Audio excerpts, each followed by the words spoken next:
Bonsoir à tous, bienvenue dans notre invité. La rougeole sème la panique depuis quelques semaines chez nous. Son apparition d'abord dans le sud du pays, puis sa propagation dans 13 wilayas inquiète les Algériens, d'autant que cette maladie tue, c'est dire sa dangerosité. Alors que s'est-il passé? Au ministère de la Santé, on parle d'une campagne de vaccination boudée. Des spécialistes de la santé évoquent pourtant certaines négligences en matière de prévention. C'est ce que nous allons tenter de comprendre ce soir avec notre invité, le docteur Djamel Fourard, directeur général de la prévention et de la promotion de la santé. Bonsoir. Monsieur, merci d'avoir accepté notre invitation. Merci à vous de nous donner en tout cas la parole pour expliquer aux gens ce qui se passe actuellement en matière d'épidémie de rougeole. Oui, surtout par rapport à l'inquiétude évidemment des Algériens par rapport à la rougeole. Alors à l'heure où nous parlons, on va commencer par un point sur le bilan évidemment, puisque le bilan des victimes de cette maladie, puisque l'on parle d'un 6e décès dans la wilaya de Biskra. Est-ce que vous le confirmez ce soir? Absolument, donc le cas a été confirmé, c'est un décès par rougeole, c'est un nourrisson âgé d'1 an. Si on fait le bilan, en tout cas au niveau national à ce jour, nous avons 3474 cas de rougeole, donc notifiés à travers 21 wilayas. Donc il y a 14 wilayas qui sont à moins de 100 cas, et les autres, donc les 7 autres cas sont à plus de 100 cas. Notamment, les 2 foyers les plus actifs actuellement, c'est El Oued avec 1213 cas et également Ouargla avec 1132 Ce soir, cas. vous parlez de 21 wilayas concernés. 21 wilayas confirmés, même si, par exemple, à Mila, il y a un cas qui a été notifié, à Intmouchent un cas, mais c'est quand même un cas de rougeole. Oui. Donc, ces wilayas sont à moins de 100 cas, mais El Oued et Ouargla comptabilisent à eux seuls 68% des cas. Voilà, donc les décès également, nous avons 6 cas, 4 cas à El Oued, 3 nourrissons et un adulte de 50 ans. Également à Ouargla, c'est un adulte de 26 ans mais qui a des problèmes immunodéprimés. Et le nourrisson de Biskra, ce qui fait au total 6 décès à ce jour. Alors, il faudrait peut-être préciser ce soir pourquoi on parle de 2 bilans différents dans les médias. On l'a vu souvent ces derniers jours. On parle de jusqu'à 12 décès, 13 décès, avec le dernier, celui de Biskra, 6 pour le ministère de la Santé. Est-ce que vous comprenez aujourd'hui pourquoi il y a ces bilans contradictoires? C'est vrai, en tout cas. Et d'où ils viennent surtout? En tout cas, il y a une cacophonie, effectivement, mais les résultats officiels, c'est ceux que nous présentons aujourd'hui et que nous avons présentés également au niveau de l'ensemble des médias, que ce soit les chaînes de télévision privées et publiques, également les médias, la presse écrite. C'est les indications, c'est les chiffres officiels du ministère de la Santé. Nous n'avons rien à cacher, nous donnons la situation telle qu'elle est, oui, avec le nombre de cas et le nombre de décès. Officiellement, c'est 3474 cas de rougeole et 6 décès au niveau national au 14 mars 2018. Alors, la population, évidemment, craint les cas graves, compliqués de cette maladie de la rougeole. Est-ce qu'on sait aujourd'hui combien ils sont, combien ont nécessité une hospitalisation? Ce qu'on peut dire, c'est que la rougeole est une des maladies les plus contagieuses, les plus transmissibles de toutes les maladies contrôlées par la vaccination qui peuvent toucher les nourrissons. Et donc, dès qu'il y a un cas de rougeole dans une population qui est mal vaccinée, le virus circule rapidement et peut toucher rapidement beaucoup de personnes. Mm-hmm. En tout cas, il y a eu des enquêtes, il y a eu des équipes, des missions du ministère de la Santé qui ont été envoyées à El Oued et Ouargla. Moi-même, je me suis déplacé à Ouargla, surtout pour analyser quelle a été la réactivité des équipes de santé par rapport à l'éclosion de l'épidémie. Et ce que je peux vous assurer, c'est que les équipes de santé ont réagi dès la notification des premiers cas. Pourquoi dans une épidémie, on n'attend pas la confirmation? Donc on a une suspicion de cas de rougeole, on envoie des prélèvements pour la confirmation, mais on prend également l'action. On est sur le terrain, on réagit rapidement, on n'attend pas la confirmation. Donc rapidement, les équipes de santé, que ce soit à Ouargla et El Oued, ont réagi rapidement pour circonscrire cette épidémie. Et je vous ai dit, compte tenu de la contagiosité de la maladie, ça peut se propager rapidement quand il y a une population qui a une immunité moindre. Mais si on veut revenir maintenant aux causes réelles qui ont causé, qui ont abouti... Mais avant cela, pour les cas qui ont nécessité une hospitalisation, En tout cas, il faut On savoir a un bilan ou pas, tous les, non, je vais vous dire, tous les cas de rougeole ne sont pas hospitalisés. Les formes communes ne sont pas hospitalisées. Nous hospitalisons les formes qui présentent des complications. Pourquoi? Parce que la rougeole a des complications très graves. Donc, en dehors des otites, donc, qui sont également graves, vous avez la pneumonie qui peut tuer. Vous avez également l'encéphalite. Donc, tous les enfants qui présentent des signes en faveur de ces maladies sont automatiquement hospitalisés. Vous pourriez expliquer ce qu'est l'encéphalite? Très bien, c'est une inflammation des méninges, donc du cerveau, qui peut aboutir au décès. La pneumonie également, donc c'est une des causes de mortalité par rougeole dans le monde et partout. Donc, ces deux complications, quand on a des signes de ce type, les enfants sont hospitalisés. Et toutes les formes communes sont bien sûr examinées et rentrent et repartent chez eux en toute sécurité. Et donc pour l'instant, les cas hospitalisés ne sont pas encore répertoriés? Voilà, donc c'est en continu, donc nous aurons des informations. Nous ferons un bilan en tout cas à la fin de l'épidémie, nous ferons un bilan de tout ce qui s'est passé, de tous les cas hospitalisés et tous les cas qui ont été vaccinés également, parce qu'il y a en réponse, il faut savoir qu'actuellement, la seule réponse pour faire face à l'épidémie, c'est la vaccination autour du cas. Donc, dès qu'il y a un cas suspect, on n'attend pas la confirmation, l'équipe se déplace et fait une vaccination de masse autour du cas. C'est la seule réponse à avoir, la seule stratégie à avoir par rapport à cette épidémie. Alors, est-ce qu'on sait aujourd'hui pourquoi c'est parti précisément des wilayas d'El Oued et de Ouargla? Très bien. Je vais vous dire, ça aurait pu démarrer ailleurs aussi. Donc nous, en fait, il faut savoir que l'Algérie, grâce au programme de vaccination, a fait d'énormes progrès, même dans le monde. Je vous dirai pourquoi. Il faut savoir qu'en Algérie, grâce au programme de vaccination, grâce aux campagnes de vaccination contre la polio depuis 1993 jusqu'à aujourd'hui, nous avons vacciné près de 50 millions d'enfants en vaccination supplémentaire en dehors du calendrier normal. C'est des campagnes de vaccination annuelles.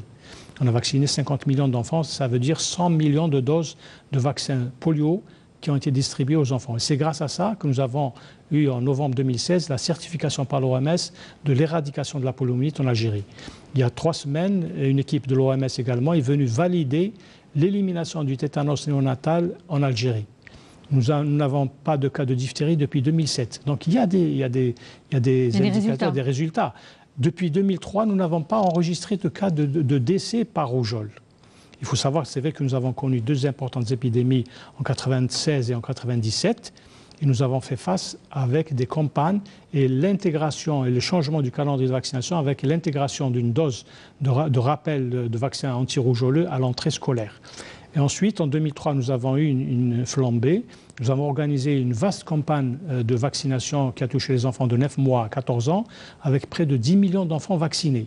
Et depuis ce jour, donc, nous avons enregistré, on a à peu près une moyenne de 100 cas par an seulement. Et donc, il faut savoir que l'Algérie a lancé, dans le monde, il y a ce qu'on appelle le plan stratégique mondial d'élimination de la rougeole, auquel l'Algérie adhère pleinement, puisque c'est un plan qui va de 2012 à 2020. Et l'objectif de l'Algérie, comme nous l'avons fait pour la poliomyélite, c'était de mettre en œuvre le plan stratégique qui consiste d'abord à introduire la vaccination contre la rougeole, les oreillons et la rubéole, c'est-à-dire le vaccin ROR, que tout le monde connaît, dans le calendrier de vaccination. Et parallèlement, il y a l'organisation d'une campagne massive de vaccination, essentiellement au niveau des enfants scolarisés. Il faut savoir que ce type de campagne n'est pas l'apanage uniquement de l'Algérie. Ça a été fait dans 131 pays dans le monde. C'est une stratégie mondiale. Et donc, il faut passer par la campagne. Malheureusement, comparativement aux autres campagnes de 1997, de 2003, nous n'avons pas eu l'effet escompté de cette campagne, puisqu'elle a été, il y a eu donc perturbée. Pourquoi? Parce qu'il y a des gens, et même des professionnels de la santé, qui se croient, qui s'autorisent à être experts de la vaccination, alors qu'ils ne le sont pas. Et donc, ils ont donné des fausses informations disant que les vaccins importés sont des vaccins périmés, ils ont importé des vaccins pour tuer nos enfants, etc. Donc, ils ont découragé, en fait. Mais il y a eu une espèce de perte de confiance envers la vaccination lors des épisodes avec le vaccin du pentavalent. On s'en souvient, il y a 2 ans de cela.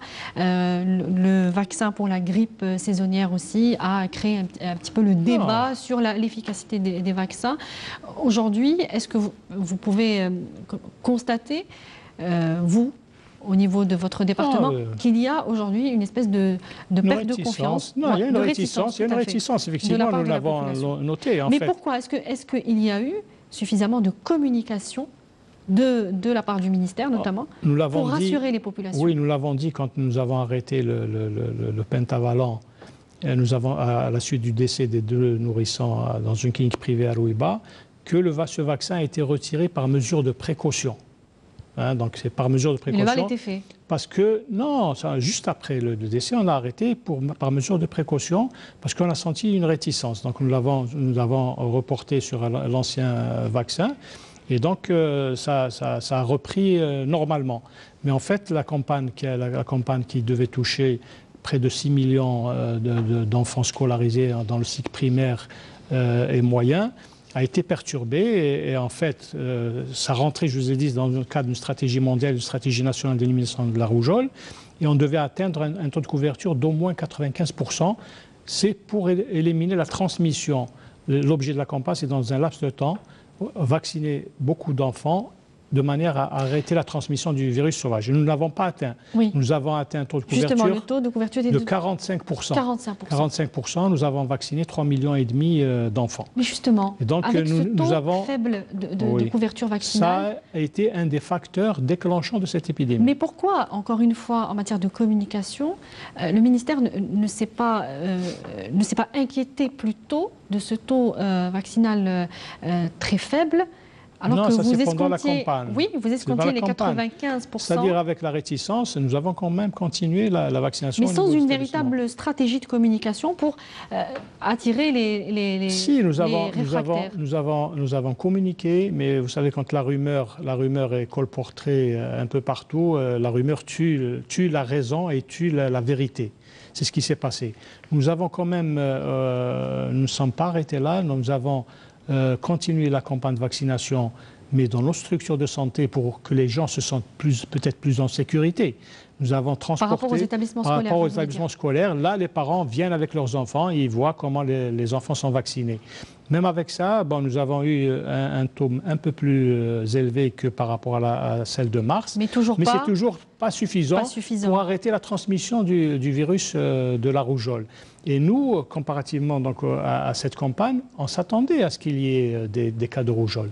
Ça, dès le départ, nous l'avons dit, voilà, la campagne a atteint un taux, il faut s'attendre à une épidémie de rougeole. Là, c'était attendu. Donc vous le saviez, au niveau de votre département. Voilà, et toutes les mesures ont été prises à cet effet. Donc les structures avaient du vaccin, les structures ont été avisées donc, de rester éveillées. Donc il fallait mettre en place une veille sanitaire.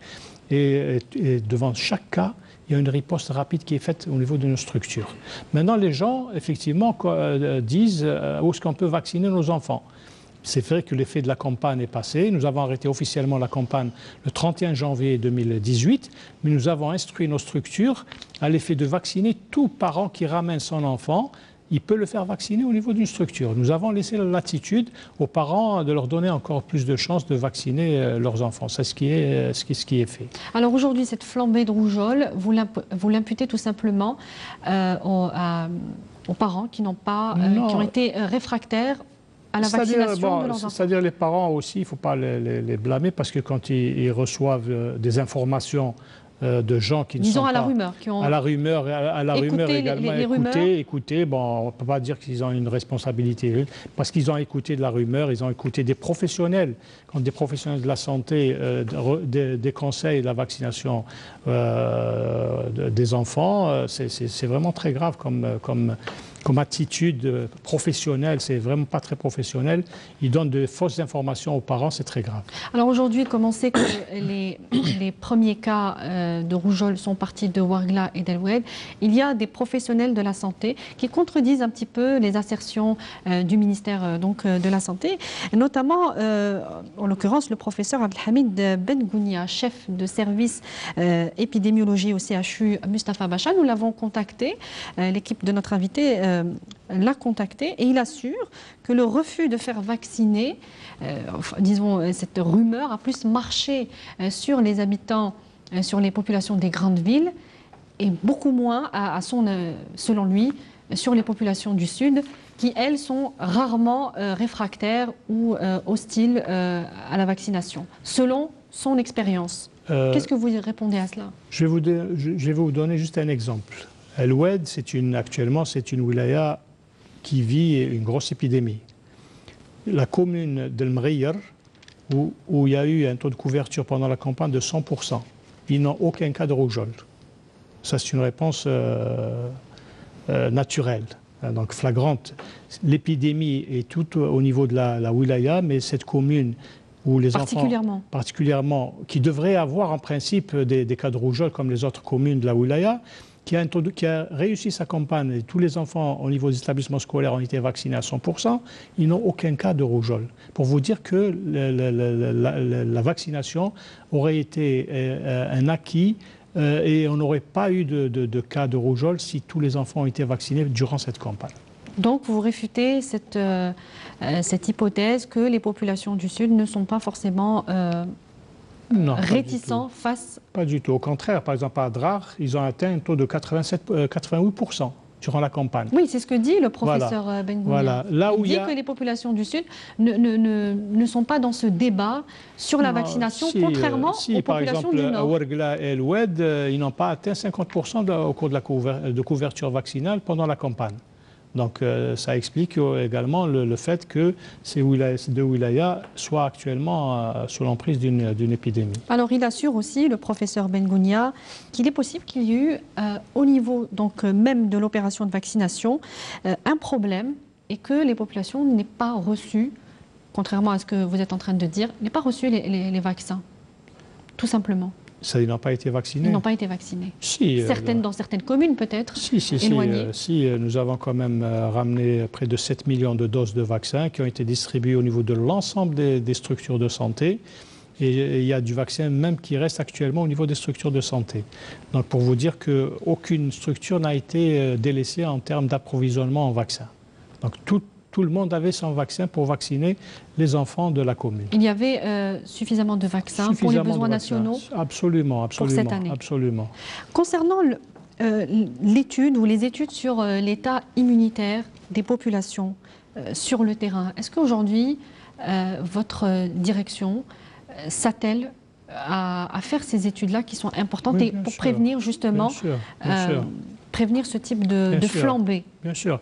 Et tout d'abord, il y a des études qui sont faites régulièrement. Nous avons l'enquête MIX-6. La MIX, ça veut dire c'est une enquête à indicateurs multiples qui est organisée par le ministère de la Santé avec l'OMS et l'UNICEF. Et donc, nous allons avoir un taux de couverture. Nous avons la couverture vaccinale de routine qui est administrative. Là, nous allons avoir une étude sur la couverture vaccinale sur le terrain.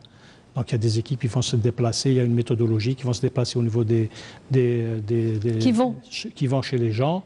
Mais qui n'ont pas été faits. Non, ils vérifient tous les carnets de santé, ils voient quel est réellement le taux de couverture vaccinale. Mais est-ce que cela a été fait avant?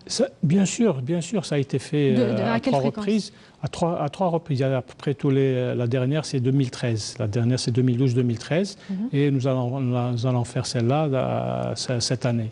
Il y a également, l'Institut national de la santé publique a prévu également une étude séro-épidémiologique, donc avec des prélèvements chez les gens pour voir un peu quel est l'état d'immunité de la population vis-à-vis d'un certain nombre de maladies, dont la rougeole et d'autres pathologies. Ça va se faire donc également cette année. Nous aurons une idée de la couverture immunitaire de la population en termes de vaccination.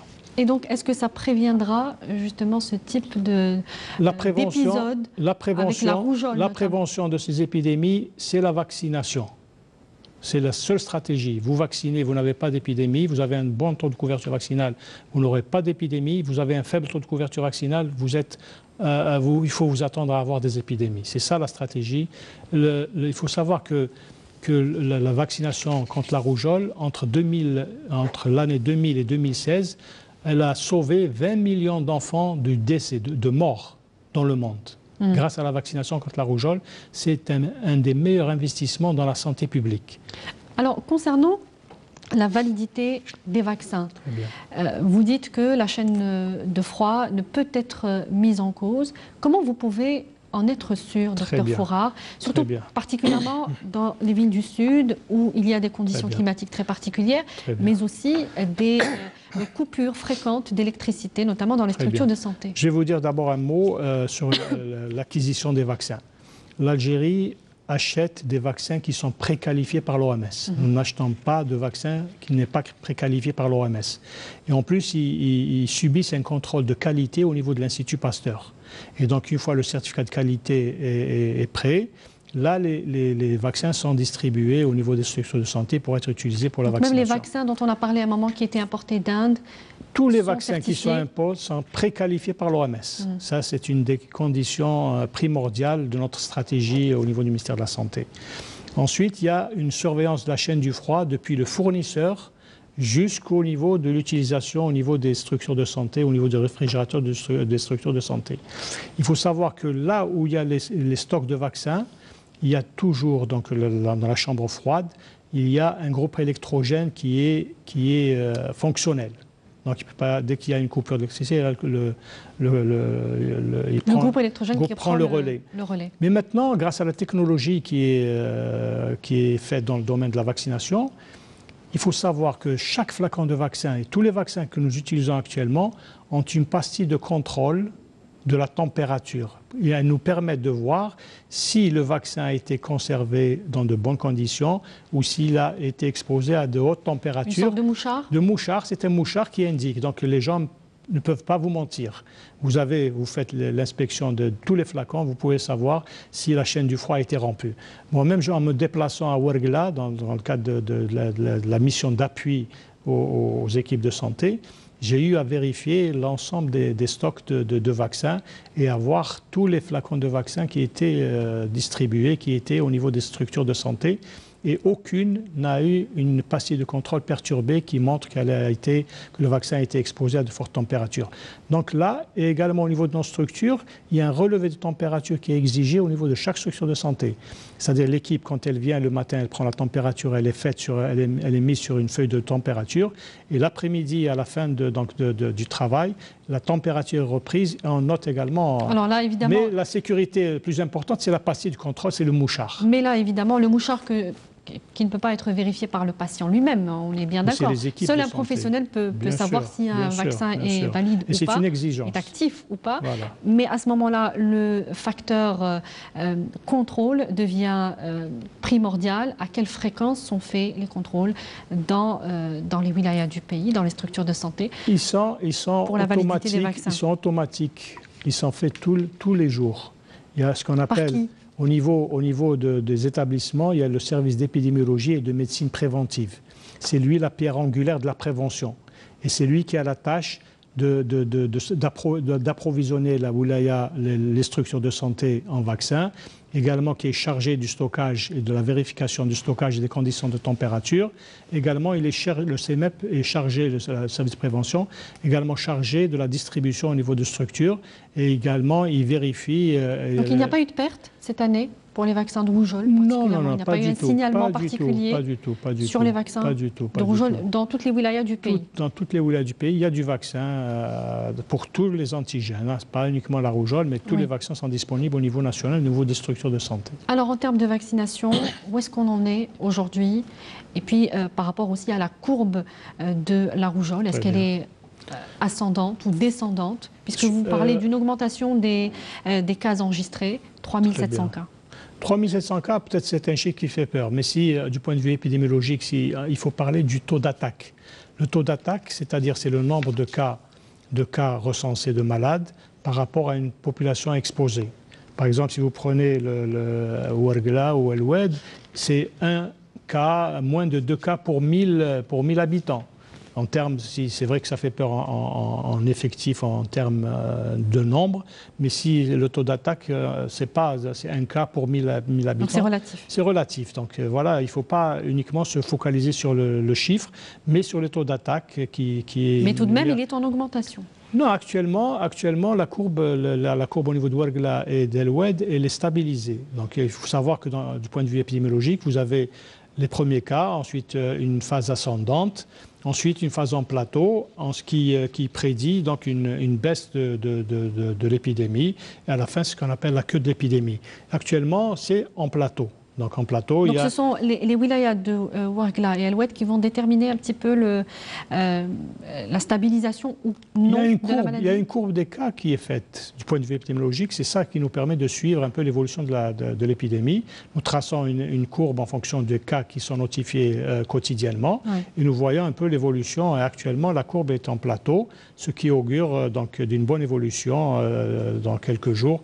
On verra un peu la chute de l'épidémie. Surtout que nos équipes sont en train de vacciner à ce jour au niveau de 5 wilayas. Donc nous n'avons pas encore reçu les autres résultats. Nous sommes à près de 300 000 personnes vaccinées au niveau de 3 wilayas. Et par jour? Par jour, ça dépend du nombre de cas qui sont déclarés. Donc dès qu'il y a un cas qui est déclaré... Vous êtes arrivé jusqu'à 30 000 vaccins? 300 000 personnes vaccinées à ce jour. Autour des cas notifiés. Très bien. Alors, on en arrive un petit peu à la fin de l'émission. Et cette question, elle est un petit peu vaste, effectivement, mais je vous demanderai d'y répondre de manière concise, puisque les professionnels de la santé appellent sans cesse à ce qu'il y ait un organisme de prévention national, un organe de veille sanitaire, en fait, qui nous permettrait d'avoir des informations exhaustives et surtout actualisées lorsqu'il y a des pics comme ça, des épidémies importantes, comme celle de la rougeole. Pourquoi on n'y arrive pas? Pourquoi on n'arrive pas à installer ce type d'organe? Installer un organe, ce n'est pas la question d'installer un organe. Les organes, nous les avons. Nous avons l'Institut national de la santé publique qui a pour vocation de faire ce type d'études et de suivre et de mettre en place la veille sanitaire. C'est ce qui se fait, c'est l'Institut national de la santé publique. Pourquoi créer une entité parallèle qui va faire le même travail que l'Institut national de la santé publique? Comme l'ont fait des pays où cet organe a montré des résultats probants en matière de recul de certaines maladies. L'Institut national de la santé publique a toutes les potentialités et tout ce qu'il faut pour faire ce type de travail que doit faire un organe. Donc on ne va pas créer un organe. Vous n'en voyez pas l'utilité? Pas du tout. Et tous ceux qui disent qu'il faut un organe de veille? Non, ce n'est pas tout le monde qui dit. Il y a certains, nous savons qui c'est qui est en train de militer pour mettre ce type d'organe, qui n'aura aucune utilité, d'autant que le travail se fait par l'Institut national de la santé publique, qui a des antennes régionales, qui est en train de renforcer au niveau d'autres régions de ce type d'annexe de l'Institut national de santé publique, qui joue actuellement ce rôle de veille sanitaire et de statistiques exhaustives de tout ce qui se passe en matière de maladies à déclaration obligatoire. Donc, pas besoin d'un organe de veille, selon vous. Alors, juste un dernier mot par rapport aux téléspectateurs qui nous regardent, qui pourraient être concernés par la rougeole, la rubéole aussi, on n'en parle pas, mais il y a une épidémie de rubéole. Des conseils ou un dernier mot, je vous laisse le choix de ce que vous allez leur dire. Très bien. Pour les rassurer, évidemment. Voilà, ce que je peux leur dire, c'est qu'il ne faut pas écouter tout le monde. Il faut prendre... Nous n'avons rien à cacher. Au ministère de la Santé, s'il y a des statistiques, s'il y a une épidémie, on le dira. Donc, mais il faut savoir que le programme élargi de vaccination en Algérie a donné de très bons résultats. Et l'éradication de la polio, la validation du tétanos néonatal, on voulait éliminer la rougeole et la rubéole. Donc, il faut que les gens respectent le calendrier de vaccination de leurs enfants. Et si nous faisons une campagne, ce n'est pas parce qu'on s'est réveillé un matin, on a décidé de faire une campagne. Toutes les campagnes que nous avons faites, que nous ferons peut-être dans quelques années, rentrent dans le cadre d'une stratégie nationale et qui s'intègre dans un contexte mondial d'élimination d'un certain nombre. Un programme mondial. Voilà, absolument. Donc la vaccination reste la meilleure réponse. Reste la meilleure réponse et c'est le meilleur investissement dans la santé publique puisqu'il permet, je vous dis, pour la rougeole, en 6 ans, d'avoir sauvé 20 millions d'enfants grâce à la vaccination. L'investissement primordial, c'est la vaccination pour éliminer toutes les maladies et pour que le taux de mortalité infantile baisse en Algérie comme il est actuellement. Docteur Djamel Fourar, je rappelle que vous êtes le directeur général de la prévention et de la promotion de la santé. Merci d'avoir répondu à nos questions ce soir. Merci à vous, merci. Merci à vous également. J'espère qu'on a réussi à répondre à vos questions. Peut-être pas toutes, mais du moins les plus importantes concernant donc cette épidémie de rougeole. Le replay de l'émission vous sera proposé sur notre page Facebook, notre invité Canal Algérie. L'émission sera rediffusée demain après le journal de la mi-journée. Je vous souhaite une excellente suite des programmes sur notre chaîne. Bonsoir.